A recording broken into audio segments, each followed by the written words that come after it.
Vote প্রচারে গিয়ে মেজাজ হারিয়ে নিজের দলের কর্মীকেই ইডিয়েট বলেন শতাব্দী রায়।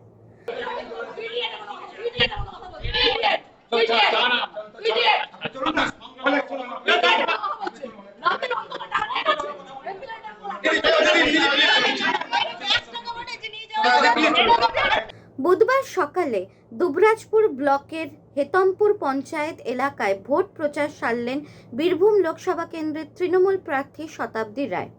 এরপর বালিয়াড়ি এলাকায় মঙ্গলপুরে খাগেশ্বর শিব মন্দিরে পুজো দেওয়ার পর স্থানীয় মানুষের প্রশ্নে মেজাজ হারালেন বিদায়ী সাংসদ।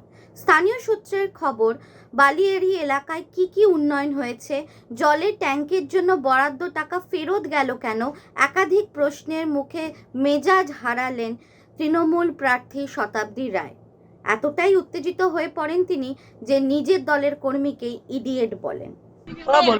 উনি বলছেন যে ট্যাঙ্কের টাকা দিচ্ছিল রাতের অন্ধকারে টাকা ফেরত নিয়ে গেছে। এটা তো হয় না, এটা তো ব্যাংক টু ব্যাংক ট্রান্সফার হয়, এটা কি আর ক্যাশ টাকা ফেরত নিয়ে যাওয়া? সেজন্য আমি বললাম আপনি ভুল কথা কেন বলছেন। তো উনি এসছেন, বলছেন না আমি ওটা মানে করতে চাই না, আমি কি বলেছি বলছে।